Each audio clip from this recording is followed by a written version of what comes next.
Good morning, everyone. Welcome back to Convention and Event Services. This is week 9. So this week we'll be covering green meetings, which I spoke about a little bit last week, and then also the marketing component of events and how it has changed. So when we talk about green meetings, we're going to talk about a few different things. We want to discuss how green meetings and social responsibility kind of tie into together. When we think green, we think environment, but it's not just about environmentally sensitive. It's also about being locally sensitive as well as economically sensitive. So we'll look at those three different things. We also look at different opportunities on how to be more environmentally sensitive with some of the meetings we're already having and some of the costs that are associated with being green. And let me just say right now, being more environmentally sensitive costs more money. So hello, there we go. So there is a difference between going green versus sustainability. When we say going green, it's basically an action to curb some of the harmful effects on the environment based on our lifestyles and behaviors, the way that we shop, the way that we eat, the way that we travel. Sustainability is a more encompassing term that includes implementing and executing plans. So while people often say I like to be more green and we should go green, sustainability is that actual plan and execution on how we are going to be more resourceful with things that we use. A good example is the Mariposa Folk Festival. So it began its roots in Orillia in 1960s. Obviously, it went through a bunch of different venues, but as returned to Orillia in the year 2000, I was able to go to it last year, and they had Walk Off the Earth and some really amazing bands, and it was all as environmentally sensitive as some of these events could be. Although there were heaping piles of garbage, they were at least centrally located around where the garbage areas were. Many of you have probably seen, especially over at Burroughs Creek, when they have all of the different country festivals and rock shows, all of the garbage and tents and water bottles and passed out bodies that they have remained. It is as far away from environmentally sensitive as it could be. So we're making moves in the industry to reduce the impact of some of these events. Mariposa received the Tourism Industry Associations of Ontario, TIAC, the Award of Excellence for Sustainable Tourism, which is really fantastic. Now, there are a few different things here, videos that I'd like you to watch. One is the greening of the Mariposa Festival, but then you can actually go through and watch the event water solutions, where water bottles are no longer a thing. And water bottles are a bit of a plague on the environment, as we probably realize this. Also, when it comes to being environmentally sensitive, we ask the question, why should we go green? And the answer, or the quick answer, is the triple bottom line. So the triple bottom line kind of dictates how you become sustainable. First of all is economic reasons. So we want to encourage sustainability, but we also want to look at the economic reasons. Whereas if we are not economically sustainable, we won't have a chance, right? So we can't employ local people and buy locally and help the environment if there is no business to run. So the first one has to be your economic reasons. We can do this, but we can do it so we are still successful. Maybe not as successful as we could be, but we can still operate. The next is more social and local reasons. So this is hiring within your own community. Often what happens, specifically in our industry, we open up these wonderful resorts all around the world. But sometimes we bring in all of our specialists from different countries and different places, or places that the people look and sound like us, which is not sustainable. What you should be doing is you're bringing in as many local indigenous people as possible and paying them the fair rate that you would pay anyone else, because that will help your local community and increase the wealth and decrease the poverty that we see happen so often in these tourist locations amongst the locals. And then, of course, environmental reasons, which would be using, it's as little as using low flow toilets and not washing your sheets every single day, to having huge rainwater collection systems to water the grounds, solar power, geothermal. There are so many different ways that we can become more environmentally sensitive. And tourism is unique, where people will be willing to pay for a sustainable trip. They'll be willing to pay more because they know their impact of their travel is less on the earth. So we look at economic reasons. As I stated before, we want to see higher gross margins or return on sales, switching from bottled water to pitchered water as an example, reusable badge holders, reducing printing. These are all ways that we can do this. When we think of social reasons, as top of what we talked about already, that businesses should also contribute to the welfare of the community. So that is also by purchasing locally, not your Amazons or your big box stores. But if you need marketing material, you need badges, you need food brought in, you should purchase from some of the local businesses. Your employers are generally happier and healthier, and your employee retention increases. It also has a more appealing image for potential employees. Recycling is a fact that it helps the underprivileged. And finally, environmental reasons. So when we try to have an environmentally sensitive event, it does send a message locally. And when people say, how do I help the environment? It's so very difficult. It's so very difficult to affect it on a large scale. Often we have to look local. So if you look local and you help where you can help, and it might be in a very small, seemingly insignificant way, but these things have a way of encouraging a ripple effect. So you might be doing a small little thing and it might seem to go unnoticed, but it doesn't. It has an effect, and these things can ripple and build on each other where we can eventually affect more on a global footprint. And it could be as simple as trying to keep green spaces green, going out with your group or your workplace and picking up all the garbage in the parking lot in your green spaces, choosing local suppliers, reducing transportation costs. These are all things that we can do. So again, there's some examples here of opportunities to go green. What's a really good example is that while this was not maybe intentional, if you think of all of the flights, the travel, the accommodations, all of the stuff that now virtual events have rooted out that we no longer need to use, the whole world is a little bit cleaner. There's less pollution. Now, it has some economic disadvantages to it because we kind of slowed the economic machine, but we have become a little bit cleaner in this last year during this pandemic. So Environment Canada has a green meeting guide. So they provide checklists for the following areas, and it's logistics and food and beverage and accommodations and all that great stuff. Also a lot of green office procedures. So this is ensuring that things aren't printed 1,000 copies of them when you know you're not going to have 1,000 attendees. Some different green procurement, so ensuring that you buy proper food and beverage from certain services that represent the environmental, what's the word for it? Companies. So like Feast On is one good example. So Feast On is a certificate that food and beverages can get. And essentially it's that 80% of their menu is from locally sourced ingredients. So that's a very good example of that. And greening meeting standards are industry certifications. And I don't know if Feast On is in here. No, it is not. But you will see a bunch of these. So it could be a green key for an eco-rated program, eco-certified tourism, green destinations, green key again, earth check. These are all the things that we look for, and they have these kind of certifications in all sorts of different industries. So it's not just accommodations or food and beverage, but it's printing and transportation and venues.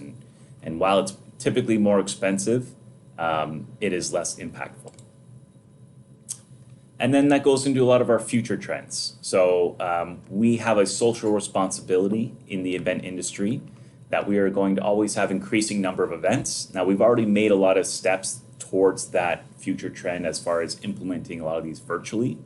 Now while that wasn't intentional, it was more of a mandatory thing that we have to do. But as you'll see in the future, a lot of those virtual events may remain virtual based on the success of them, right? So we're lowering the geographic requirement of a lot of these events. So I don't need to go to a concert in Burles Creek. With a lot of new future technology, I could probably put on a VR headset and there's a 360 camera that I can stay at the concert, I can hear everything, I can see everything, and I get a better feel of what's going on there. Now that won't be for everyone, but it is definitely a different avenue that you can take. And if you think about attending sports games and concerts and different events virtually, it now starts to entice people that I can go to a Toronto Maple Leafs playoff game, sit in the bench where the players are, and all they would need to have is a 360 camera on a pivot that I could be able to see all around me. So basically that 360 camera, I could pay a ticket, put on my VR goggles, and I'll feel like I'm on the player's bench watching the game and hearing everything live. That is where I think the future of events is going, specifically with the virtual events. Also, many national governments are likely to demand that meetings incorporate a green environment, probably like a checklist of sorts that's measurable. Increased focus on cost versus benefit of going green, and also being able to document and calculate the true cost of going green, because a lot of it's hard to really determine. The Vancouver Convention Center is a very good example of a LEED, Platinum Certified Convention Center. So LEED is a Leadership in Environmental and Energy Design. So basically it's Tim Hortons is part of the LEED program, one of the basic levels, but they actually have, they're fairly reputable as far as being as environmentally sensitive for the type of business they are as they can be. So this particular building, and as you can see, they have all of the green tops because this helps reduce emissions and carbon dioxide. It has a bunch of different things going on. They have more than 400,000 indigenous plants and grasses. They're an insulator during the heat and the winter. The roof also is home to 4 beehives. It's actually what we're trying to do here on campus. We've instituted some really huge gardens. This summer, we're going to have vertical gardens for herbs and leaf lettuce. I'm doing a maple syrup thing on campus. I don't know if you've seen the buckets all around. We're trying to use our campus landscape to be able to come up with more resources without impacting anyone else. And all the food and maple syrup and everything that we're using, if it's not being used within the programs, it's being donated to 4 different local charities. So that's a really small, brief example of what you can do in such a small kind of, it's Barrie, Georgian College. It's a small little imprint, but it could have ripple effects somewhere else. Just a little bit more about the Vancouver Convention Center and why they have gotten this Platinum LEED certification. A lot to do with their heating, cooling, their wastewater, and things like that. Which brings us to marketing, and I love marketing. I think it's really neat to understand how the human brain works, why we buy the things that we buy.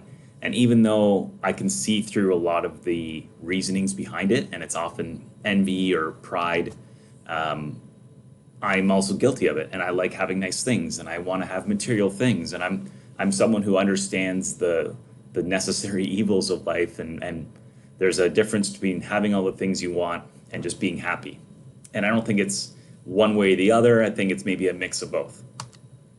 So first thing we talk about is how we actually market ourselves. And we do it in a lot of different ways. And the very first one, of course, is our first impression or introduction.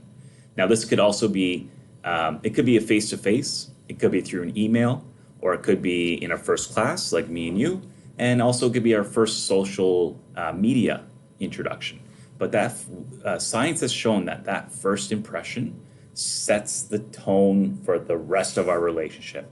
And it may actually take years to dispel any bad first impression feeling you get from meeting someone.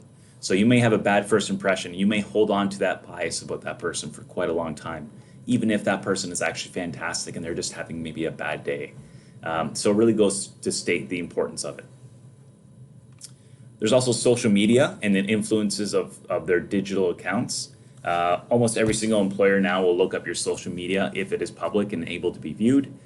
So just be careful with what you post and who you are posting to. This stuff is not your property. It's the property of everyone else in the world. This is how marketers market to you. This is why when you speak around your phone about, hey, I should buy a tent and go camping, probably within the next day or two, you'll see a sponsored ad about camping gear. They listen, they hear. It's a very intricate system about social media that we need to be careful of. And generally, less is more unless you are an influencer of sorts. Resumes and interviews. Resumes and interviews, of course, are great ways to get to know people and know more about their academic as well as their proficiencies in the workplace. Friends and family are a huge way that we market ourselves. They know who we are, therefore our friends and family are usually the first people who will support us if we have any businesses, and they are also the ones who tell us about certain products because we trust them. It's hard to trust a lot of people. I don't trust Rogers as a company or Bell as a company or TELUS, but I trust people who I know personally and that I respect who have Rogers or who have Bell or who have TELUS. They are the marketers of those products. So that's one thing to remember. And then, of course, the way in which we dress. And this also goes into our first impression. This also falls back into our social media and our interviews. The way in which we dress can say a lot about ourselves. And while it is maybe not necessarily the right way to get to know someone or make decisions based on if I like someone or don't like someone, the way in which somebody can dress can have serious negative and positive impacts on how they are looked at the workplace and your future career growth. So ensuring that you are dressed appropriately for interviews and for the workplace and kind of in your day-to-day is fairly important. I'm not trying to say you can't be an individual, but I am trying to say being a very outgoing, outrageous individual may have some drawbacks. A couple terms that we like to talk about, event marketing. So that's the way that we plan, design, and coordinate our marketing. Online consumer generated media is media that's directly generated by the guests. So we have very little control over this. So this is TripAdvisor, this is Facebook, this is an area that we probably don't pay enough attention to, and there are going to be more and more jobs on how we respond to reviews. I've gone to review sites, and I'm sure everyone else has. Actually, I go to review sites for almost anything. Any place I stay. I like to play video games sometimes. I look at all the reviews of the video games, see what other people liked, see how many stars it got. A 5-star review can really boost sales of a company, and a 1-star review can literally kill it. So you got to be very careful about if you are working inside a business that not only how you get these reviews, but how do you respond to the negative and the positive ones. Promotion is advertising where you control the message and how often people hear it and what they see, versus public relations is third-person commentary about your place, so you don't control it. So it might be media releases, it might be people doing things there, it might be just people posting YouTube videos of their vacation at Deerhurst, which you happen to run and manage. This is public relations, right? So this could be something like the G8 event, or it could be a drowning of a young boy, which could give you negative publicity. They do say that no publicity is bad publicity, and to a point they are correct, but there are ways to avoid some of the negative. When we do event marketing plan, we want to think of a few different things. So first of all, we want to conduct some event market research. So what kind of event are we running? What's the current trend that's happening? Then we want to look at what kind of attendee we would have. So what are our target markets? So in one of the Canva assignment, I say a girls getaway. So then you say, okay, conduct event market research. What kind of events do people want to go to when they go to a girls getaway? What kind of activities are they doing? And then you look at the target markets. What are the age ranges? Are they the 20 to 30-year-olds, the 30 to 40, 40 to 50? Are they prosperous? Are they on the poverty line? You look at income levels, you look at education levels. Is it mothers and daughters that are doing this, or is it more friend groups? And you really can start to identify what kind of target markets that you are trying to approach. Based on the event market research, what kind of other events like this are happening? who's going to it, you can start to create some objectives, goals and objectives. So this is saying, how many people do I want to come? How many days will it be over? What kind of money do I want to make? What kind of reviews do I want to get after the fact? And you set up all these objectives. And then at that point, that's when you develop the event action plan. So the action plan is actually how you implement the event. Now, marketing is, while it is not, it doesn't stop necessarily, probably the majority of it's about 80% before the actual event. During the actual event, you might be just taking video and recording some stuff for future promotion. And then after, you might have a small portion of work where you have to respond to reviews and tabulate information. But the majority of marketing in regards to events is the 1 to 2 years before the event actually happens. So this goes more into detail about each individual step that I just talked about. So conducting secondary research, so that's research that's already been developed on buying habits. Do some primary electronic surveys if you can, focus panels, research your competition. These are all just different ways in which you can do that.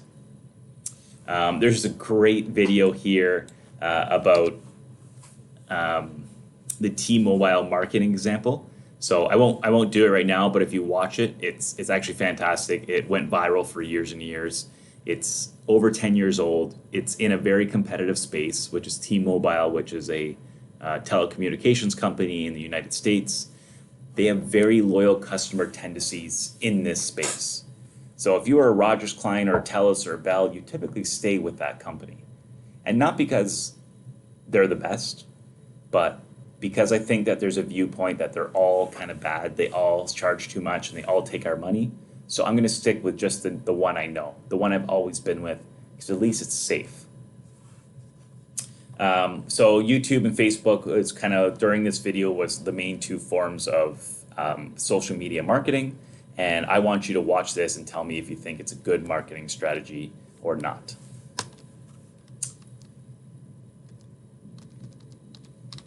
Number 2, so questions to consider as part of your research for target markets is, who do you want to attend? Why would they attend? What do they want or need? What can we offer that's competitive or not? And what is the demographic profile of an ideal attendee? So you really want to break down what this person looks like, what they make, what their age range is. A lot of these things will have a big impact as far as who your person is that you're going to market to.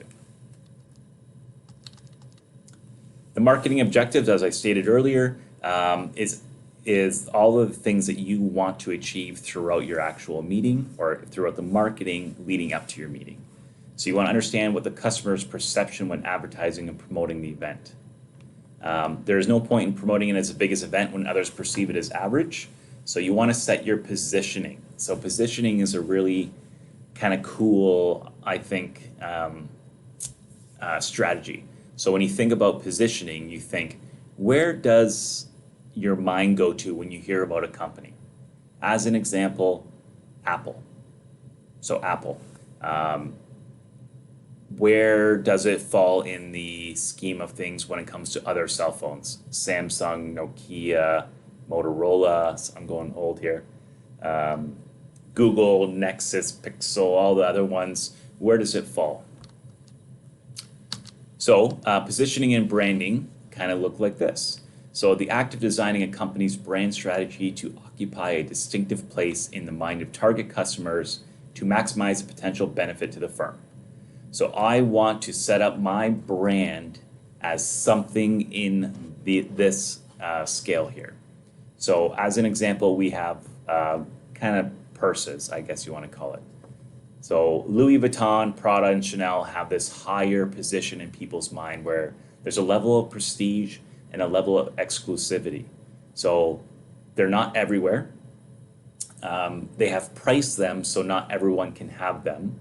So they have a higher level of cost to them. Only a certain few people who are doing well in the world are able to purchase, and Burberry's a little bit less so. And then you might say, okay, I want to go more of a mass market. So Gucci, Coach, Guess, these are all things that are a little bit more mass market. Gucci is a little bit more prestige than maybe a Coach, and obviously more than a guess, and guess is more on the affordability scale. Things are rarely exclusive and affordable because it's the price that really makes them exclusive. But this could be used for a bunch of different things. So you kind of set your own positioning map on how you think or your event, but we look at all kinds of products and services that are out there. So you look at vehicles, you look at prestigious to own, and financial effectiveness. So how much money do they cost, and are they prestigious? So people who own Mercedes and BMW are right up in here. I have a Mitsubishi, which I did not realize was somewhat prestigious. It does not feel like it. And then you have your Jaguar and your Ford and your Audis and all this other stuff. And it just you kind of see where they all kind of stand with each other. Beer market, something I can know a little bit more about. You have regular and light beer, and then your two other dynamic things that you're measuring are budget beers versus premium. So a regular beer, that's Heineken, Beck's. This seems to be up here as far as the most premium regular beer that's out there. And Michelob and Michelob Ultra and Coors Light, these are all on the premium light side. Versus on the light side, Old Milwaukee Light, it's a bit of a budget beer. And then regular Old Milwaukee and Meister Brau. Now, they only looked at about 15 different beers. There's hundreds, so you could really map all of this out. But if you were doing this for resorts, you'd probably, if you are Bayview Wildwood, you map yourself in a certain area, and you would just map the ones who are geographically located around you, because those people are most likely your competitors. When it comes to branding, which part of the Canva assignment's about, there's a bunch of different factors that we need to kind of keep in mind. First one is brand attributes. So what the brand delivers through its features and benefits to the consumer. Next one is consumer expectations. So what consumers expect to receive from the brand, and consumer attributes, what the other brands in the market offer through their features and benefits to consumers. Price is an easily quantifiable factor. It's your price versus a competitor's, and then the perception of value. So quality and value is on the consumer's mind. We often think of the price versus value theory or ratio almost, where price is the amount that we pay, value is the perceived worth of the good or the service that we're buying. And we always want the price to be less than the perceived value. That's how people sell things. Obviously, Louis Vuitton, which would be a $3,000 purse or even more, people that buy that, they're okay with paying that price because the value to them is not necessarily that it's $3,000 worth of material, but it's more than $3,000 worth of prestige and image and what other people look at them like. So that's where they see that value. So every single consumer and every single person that we're purchasing has a different idea or perception of what value is to them. That's the hard part of marketing, is understanding we all work a little bit differently. We all look at things a little bit differently. What's a message that I can send out that'll hit enough people and show them that the price that I'm asking them to pay is well worth the value that they're going to get? Branding also has a lot to do with visuals and icons or imagery. As you see here, there's a bunch of different icons. And what I would do if we were in class is I would say, how many of these can you actually go through and write down what the name of these are? Now, some of these are American companies, some of which are very, very popular.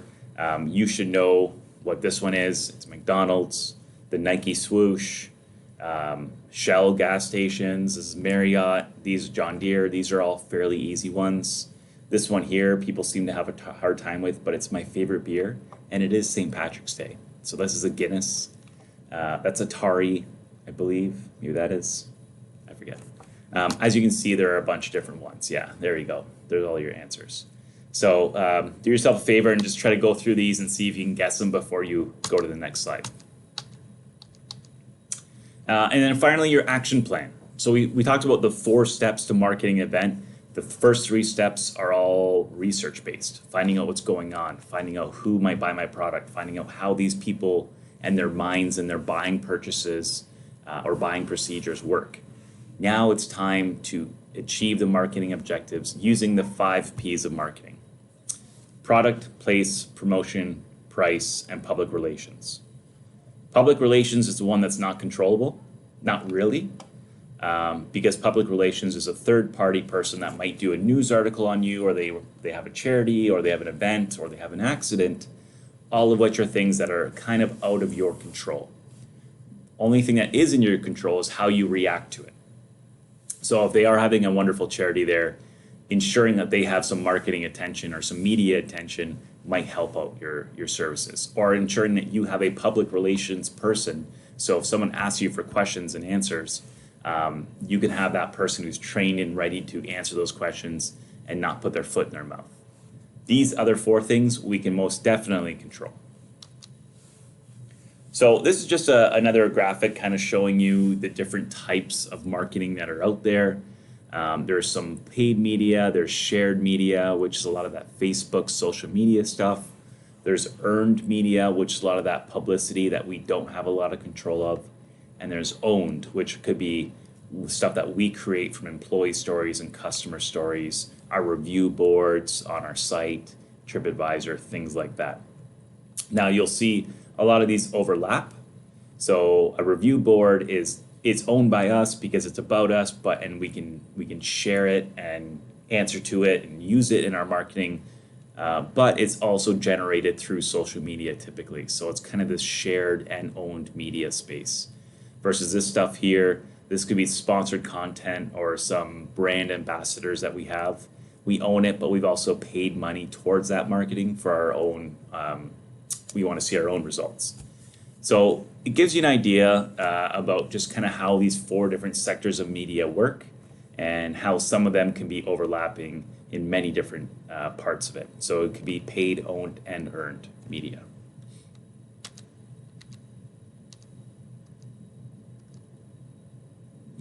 So promoting your event or promotional plan, you'll need to determine a bunch of things.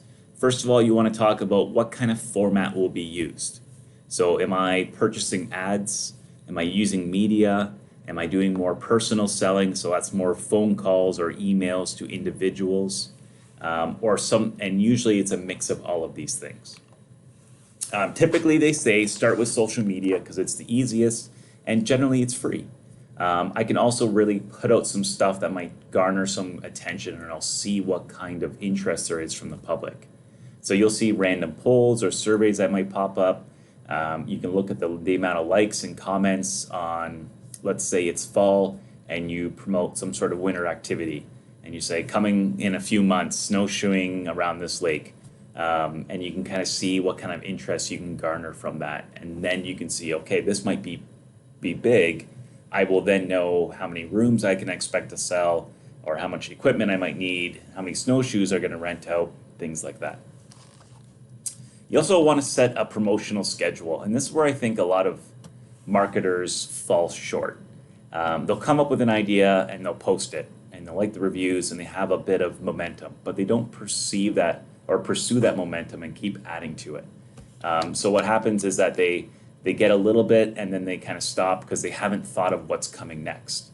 Often what they want to do, you should be doing, is you have a promotional schedule with specific dates and messages that from 18 months to 2 years before the event, you slowly start to introduce. And then as you get closer to the event, you start on more frequency sending out more messages. And you don't want to get to the point where you are annoying the person, but you want to be able to ensure that you are building suspense and interest and excitement to the event as it goes on. You have to develop the promotional material. So what are they and who is the target, and what kind of vehicle will you use to get it to them? Is it through social media? Are you asking for emails and it's email blasts? Is it drop mail? So the mail's just going to mailboxes randomly based on area codes. You can do all of these things. You should set some time frames for your target audiences. So there might be an early bird registration. If you sign up before 2 months of the actual event, you get a discounted rate. Now, I've talked about this before, but it's fantastic to get early bird registration in, because not only does it give you a little bit of money to work with and pay your employees and pay for marketing material, it also gives you a better sense of how many people may attend your event. And then we talk about the method of delivery. So, if you're working with seniors, are you using Snapchat? Obviously not. Facebook apparently now is for seniors and older people and people like myself. Instagram, I think, is still pretty relevant for your age group. I don't really know, to be honest, what exactly you all use on a daily, but I think Instagram and some of Facebook is probably the most popular still, and then maybe some of the other ones for sure. So a promotional chart might look like this. So this is what we call a Gantt chart. Sorry. So a Gantt chart just kind of overlaps all of the things that you are trying to do, some of the costs, the return on investment, and when you should be doing these. And there's a couple different ways that you can look at this. So this is a Gantt chart for a digital marketing plan for a particular campaign. This is another one as well. They're probably marking when they're operating. So it could be some great content that they're showing. They're doing online blogs. Tells you also the frequency, and the neat part about this one, it shows you the cost as well. This kind of Gantt chart I like because here they're showing kind of more of a bigger, longer term. So this is over a year almost, so 4 quarters, and they have different things that they're doing. So their national marketing ads seem to come out every other month. Their web ads, they go for a spurt and they might take a little break. Facebook, Twitter, they're nonstop marketing all the time. And some of the other ones, they're choosing when they want to. So LinkedIn and Google+, nothing on Instagram, so they're not obviously getting any of the younger crowd. Same thing with blogs and websites and email newsletter. Web development, surveys, they're going to send out every now and then, sales campaigns, but it really gives you an idea of all the different kinds of things that you can do. And you're not just looking at, hey, it's July, what do we want to do in July? You're deciding in July, what are we going to be doing for the next 12 months? And when are we doing it? And you might not have the content all developed for all of these individual things, but you're working months in advance instead of in real time in the actual month. So it should give you an idea about these events and what you should be doing in advance. Now, to be able to do any of this, you need first a media kit. So right now, by looking at these two people, you can probably tell me what they're recommending or what they're selling, right? So she is selling beauty products because I think she's like 94 and she looks fantastic still. Future wife. And then this gentleman here, John Hamm, who's a lot funnier than I ever thought he was going to be. He is the skip the dishes guy for Canada. And he does a fantastic fake Canadian persona. So when you develop a media kit, you might have a bunch of different things that you want to talk about. First of all, your cover letter, which is generically who you are. You might have some media releases about happenings that are going on that are either present or in the past. The fact sheets, so if you're a hotel resort, then you're going to tell me about how many rooms and all your accommodations and all of your different stuff that you offer, your recreation, your activities, your spa, blah, blah, blah. If you're an event, you're going to talk about past year's events, what have happened, what kind of money you've made, how long they've been running, things like that. Branding packages are typically what visuals you use. So when you look at branding packages, there's usually a couple colors that they use.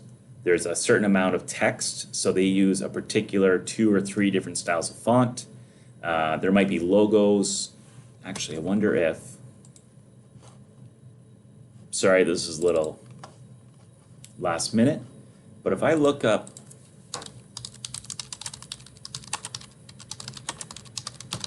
Georgian College branding package, this is their brand. So here we go, that popped up so quick. So Georgian College has a brand, and they have a couple colors. So this is the accelerator green, this is the standard blue that you always see. We have these secondary and tertiary colors that we sometimes use in a lot of their ads. I wonder what this is. So this one here is their apparel and merchandise guide. So all of this gives you our brand story, which would be your cover letter. This tells you all about our different logo, so the different ways in which we use our logo, ways not to use it. The branded apparel, so different colors, different patterns that we might be able to use. The non-logoed stuff, the branded merchandise. So this is a branding package, but this is a branding package for only merchandise. So they don't talk a lot about text as far as some of the others, because there's a guaranteed style of font they want you to use.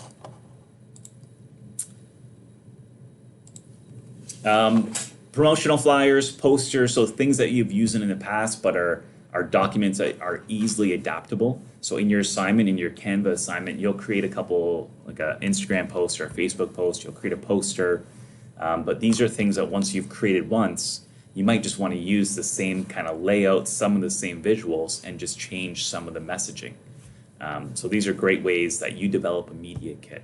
So you're not redoing every single post. People like routine, people like knowing. That's why they like icons, that's why they like the imagery, that's why they pay for the American Eagle little or Nike swoosh on a shirt, because it says more about that black shirt than just it's a black shirt. You might want an official spokesperson to represent the association, John Hamm, Jennifer Aniston, and you might want a media room to work an interview in. So something that has nice backdrops, has good volume. Another way just shows you more professionalism. So that is it for marketing of events. What you will be doing this year in the last two assignments, one's a guest speaker event on risk management, which you will be doing this week.